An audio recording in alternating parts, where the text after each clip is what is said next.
Hey, what's up? So, welcome to my Phantom Knight, Phantom Knight combo video, TCG legal, and yeah, let's jump right into it. So for combo number 1, we're pretty much going to be needing Tour Guide or Graph and a level 3 extender that isn't a level 3, that isn't a Burning Abyss, so basically Graph and a BA that isn't Seer.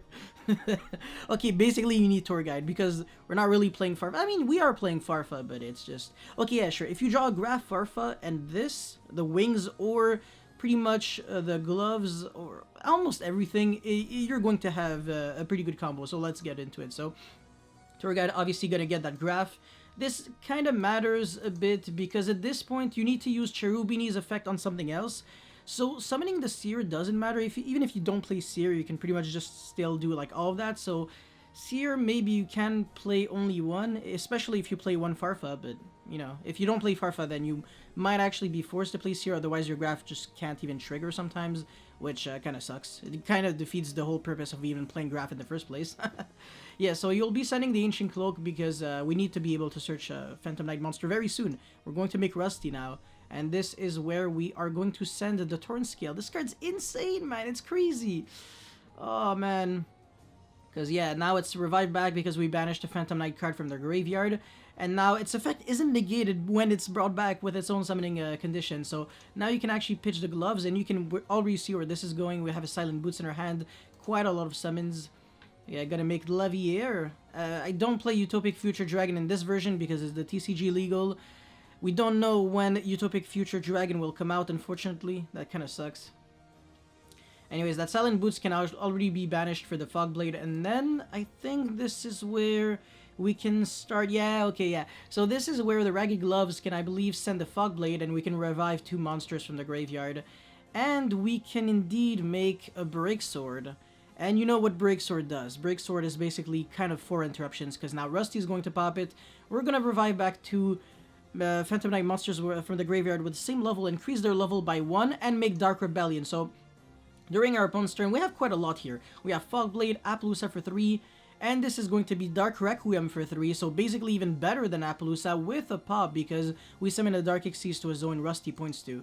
And I'm not really going to show it because, I mean, it's kind of like self-explanatory. The only thing here is that this is going to pop the Tribute Lanius, and I'm going to basically win. So, yeah, this is how we do it. This is it for combo number 1. Let's get into the next one. Alright, this is a little bit less good. It's Tour Guide with any discard. It can be just anything. This is why it's like a tour call by the grave, but it really doesn't matter. So, of course, Graph into Cherubini, summon Seer.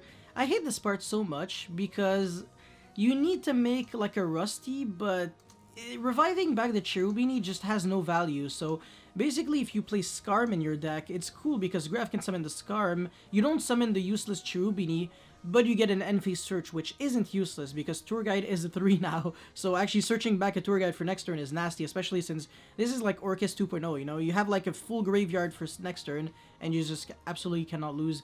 But are you following me up until now? We're doing something relatively interesting. We're sending a Phantom Knight monster from our deck to the grave that we can summon with, you know, Break Sword when it is destroyed, because we need to keep this in the grave. So we need 3 Phantom Knights in total, right? Not just 2. Otherwise, how are we detaching the material, right? It's just, it won't happen. So this is why we need 3, and this is why sending the Ancient Cloak, or basically just anything, but Ancient Cloak is the best one to have in the graveyard. If we make Levier, unfortunately we don't have enough gas.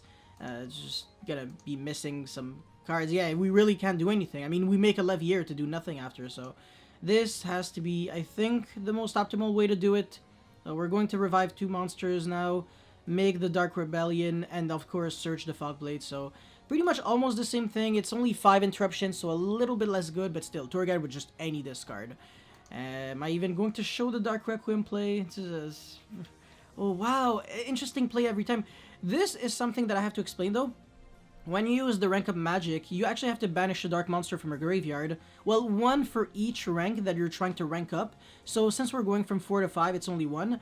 And the best one to banish is actually Seer, because later on in the game, if you make Levier, you can revive back the Seer from the banished, it instantly dies, and then we revive back Cherubini from the graveyard. So that's a really neat move. Banishing any of the other cards just doesn't make any sense. Banishing Breaksword makes no sense. You want to keep it in the grave, because you can revive it back, and then rank it up as well.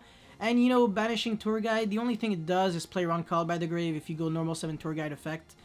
At least they don't have like a call by the grave to, you know, banish the tour guide from the graveyard and, you know, negate the effect of the tour guide that's already resolving.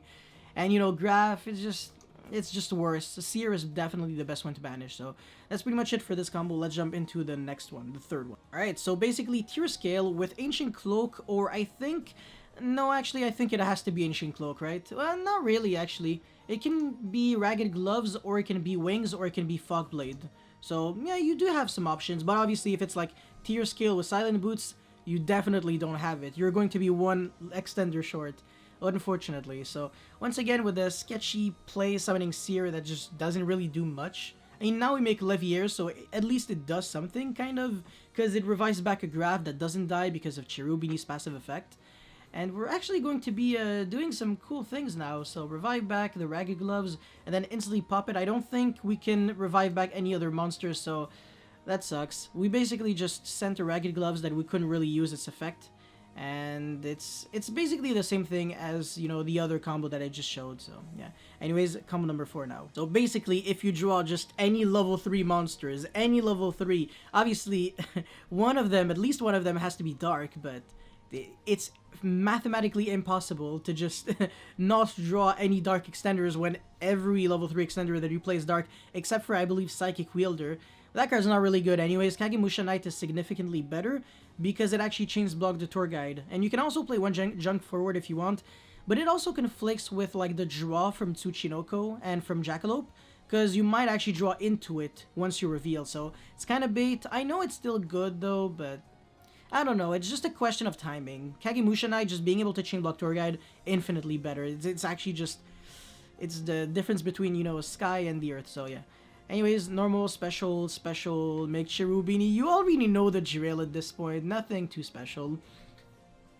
It would have been nice if we could actually guarantee that this was always a Tsuchinoko, because then you could actually hold this and then use it like as a discard for the tier scale. But I'm just pretending like this isn't Tsuchinoko and this is like, I don't know, like a junk forward. Okay, let's just say you had junk forward and 2 Kagemusha Knight. So yeah, you would have kept one junk forward, one Kagemusha, and you would have linked off junk forward and the other Kagemusha, if that makes any sense.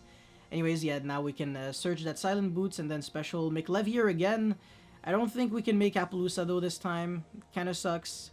Now we can... Oh no, actually we can, but we can't make the Break Sword into Dark Rebellion. That's exactly what I thought. So it's Appaloosa with 2 Fogblades, which is decent. I mean, you can probably do something different if you want to, but I think this is a relatively good way to do it.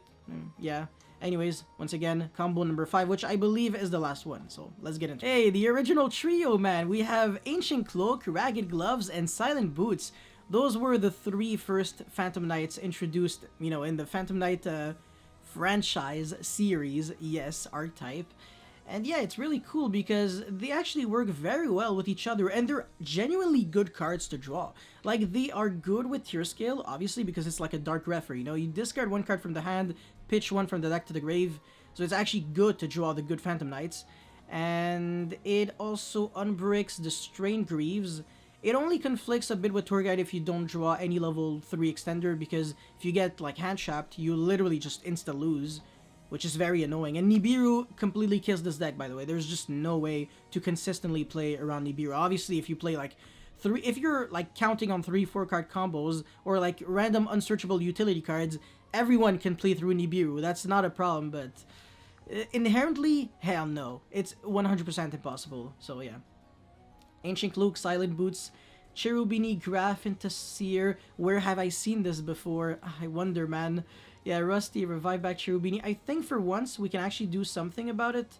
I forgot, actually. Maybe this is going to just stay on the field and do nothing. That would be pathetic. Oh yeah, this is cool, man. Ancient Cloak, being able to actually search the Strain Greaves is another really cool way of, you know, getting it, you know, into the field without drawing. I mean, it's like a double extender, you know, because it special summons itself from the hand, and also in the graveyard you can banish it and summon an ancient, like a Phantom Knight monster from the hand. Jesus, what the frick is wrong with me?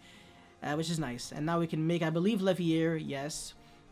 Revive back a monster, make Appaloosa, and then this is the exact same thing as combo number 1, if you can actually remember. So Tour Guide plus basically a good Phantom Knight card, so Ragged Gloves, Fogblade, the Wings, or there's another one I think that allows you to still combo.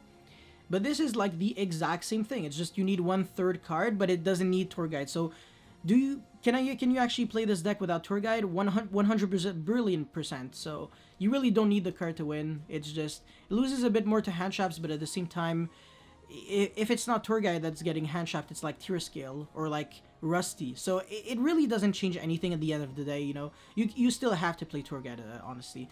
But yeah, that's basically it for my Phantom Knight TCG legal combo video. If you guys have any comments or feedback, let me know in the comment section below. Don't forget to like and subscribe because it motivates me a lot to keep making videos like these. And that's pretty much it. Thank you for watching. I'll see you next time. Peace.